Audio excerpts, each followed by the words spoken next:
It is now my esteemed honor and pleasure to introduce the founder of the National Post, Conrad Black. Conrad is a man of distinction as a historian, journalist, commentator, entrepreneur, and visionary, and a true friend of the Jewish people. Ladies and gentlemen, please put your hands together and welcome Mr. Conrad Black.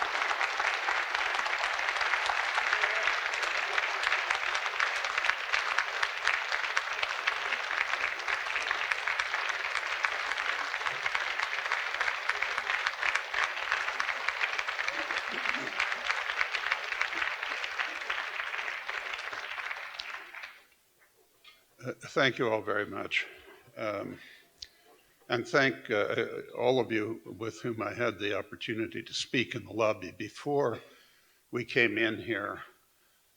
Many I'd seen before, many for not some years. But it's a very warm feeling, and without over-egging the pudding or competing with my friend and colleague Rob Roberts in expressing solidarity with you, if I may say it without presuming, and speaking also as the former owner of the Jerusalem Post, which we wrested out of the hands of well-meaning but naive advocates of peace now.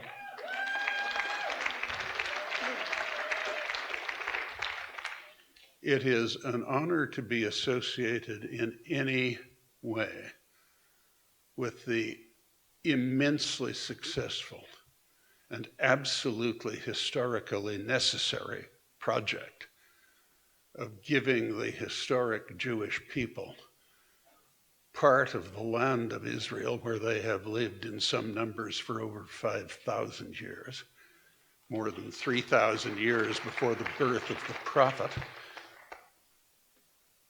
and creating out of a country that I allegedly was described when he became its Roman governor by Pontius Pilate as a land of sand, camels, and Jehovah, and turning it into the great country it is now with a standard of living almost equal to Canada's.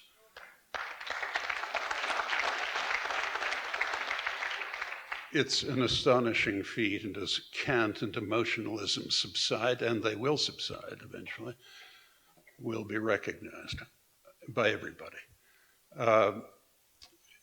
I've been asked to say something about why we started the National Post.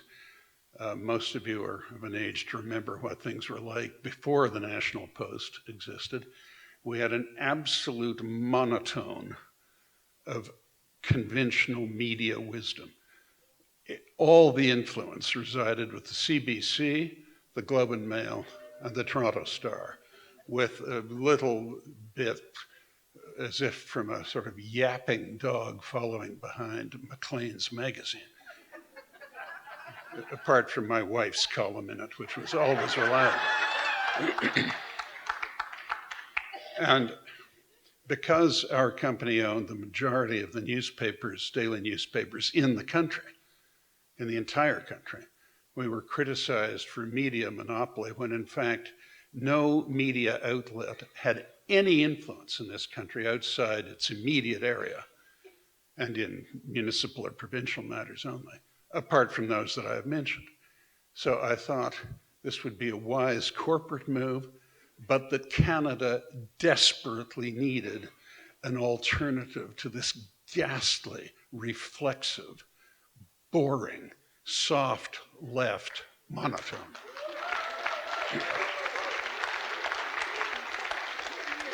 The fact that the Globe and Mail changed publishers twice and editors 3 times in 1 year indicated we had some impact.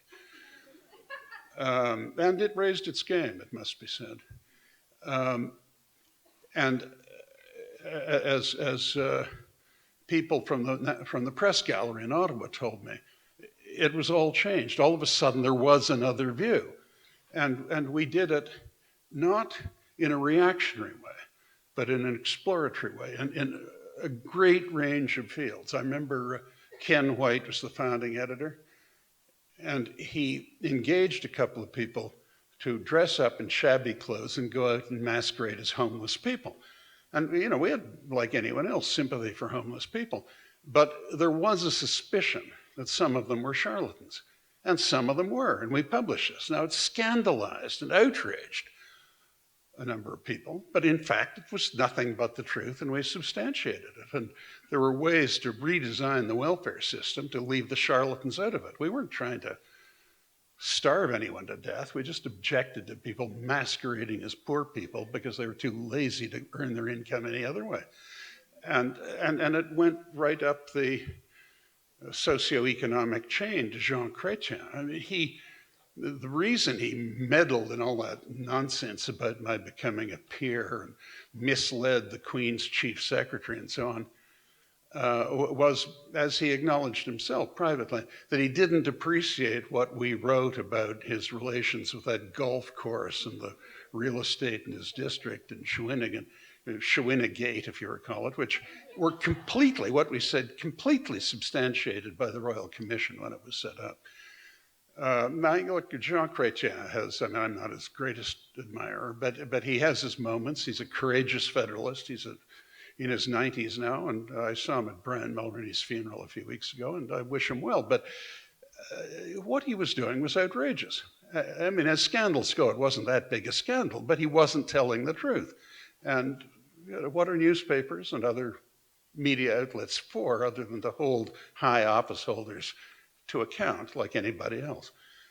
Obviously, I don't have the time, and I wouldn't inflict it upon you anyway, even if I did, to recount too many of these things. But we were trying to be, and I believe we were, and Rob Roberts was a part of it from the start, from the first day, an alternative, not a reactionary alternative, but a reflective alternative, to show another view, but do it responsibly. Now, I want to say, just before I subside, because we have a tight timetable, something about anti-Semitism as it now stands. It is, in my opinion, not as bad as it looks. I don't want to make light of this, but it slightly reminds me of Mark Twain's comment on Wagner's music. It's not as bad as it sounds. But those who compare it with Germany, for example, this is not what we're facing. There is absolutely no substantial hostility to Jews as Jews in a Canadian or American society. The overwhelming majority of people would object to any such thing. Approximately 2/3 of Americans are unambiguously in favor of Israel in its current war. What we have is a confected anti-Semitism, and I agree that anti-Zionism and anti-Semitism in practice are almost always the same thing. But here it's a hostility to Israel, and it arises, I believe, and I put this to you, all of you, from three sources. One is Muslim immigrants who are abusing our hospitality,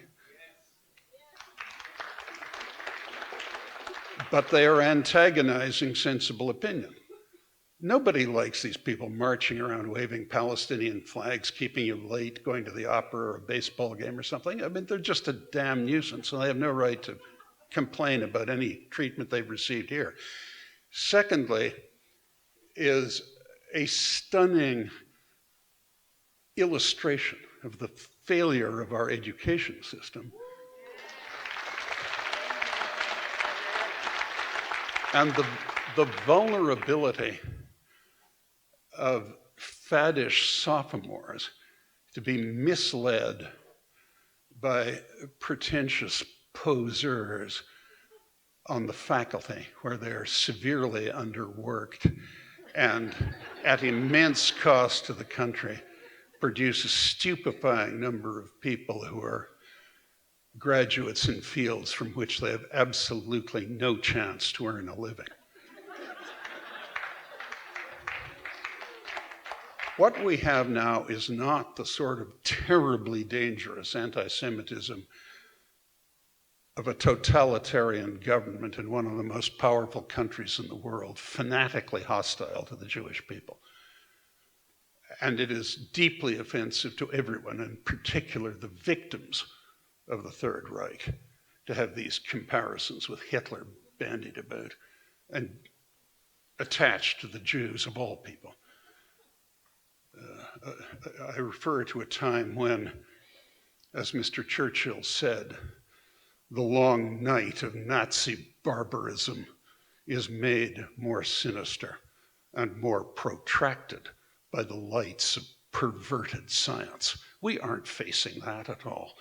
We are facing an effort by an unrepresentative, by all normal criteria, failed government of Iran to champion anti-Semitism as a method of advancing the apparent imperialist interest of Iran. And it won't work. Iran is very vulnerable. I call your attention to the fact, and I have a great many readers in the United States from the things I write there, so I follow these things closely. And Bibi Netanyahu, when he spoke to the US Congress on September 27, and President Trump in his debate with his opponent on, I believe, October 9, both said that they would not tolerate Iran becoming a nuclear military power. And they won't. And by the way, I don't want to make a partisan statement, but I was very proud of my old friend, Pierre Poilievre, when he said that the destruction of the Iranian nuclear military capability would be a gift to the whole world.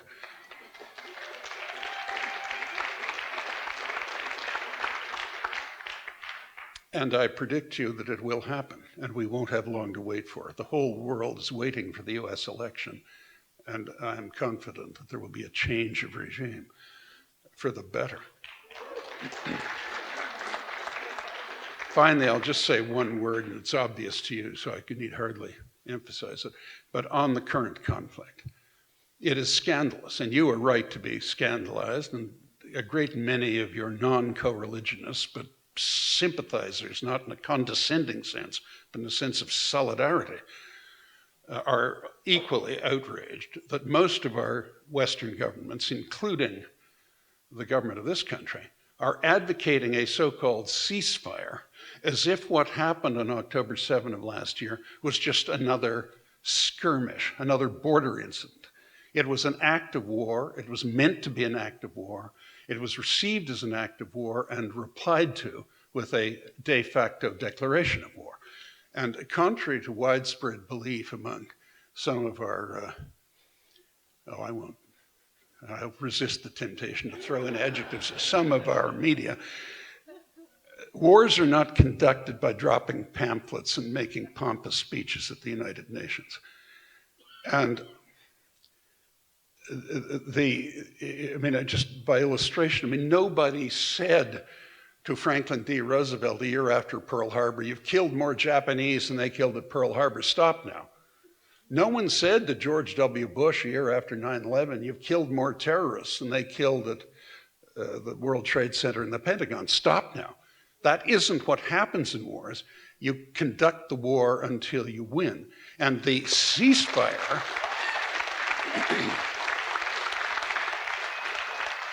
the ceasefire that is being advocated by the Biden administration, the Trudeau government, this ludicrous regime that's just come into power in England, unfortunately, succeeding other ludicrous regimes before it, the president of France, who's normally fairly reasonable, and many other Western governments, is a ceasefire which would only be a brief suspension in armed conflict because it consists, among other things, in requiring Israel to withdraw from Gaza, guarantee the lives of the surviving leadership of Hamas, open up the Philadelphia line so we go all through this again, and immense quantities of the sinews of war are illegally, and contrary to what Egypt has pledged to do, shipped back into Gaza to start all over again.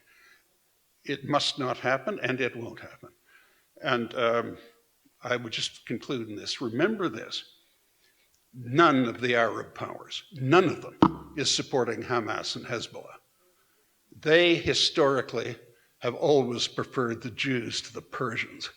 And on this one, and it's not every time one can say this, but on this one the Arabs are right. I shall subside now. Thank you very much.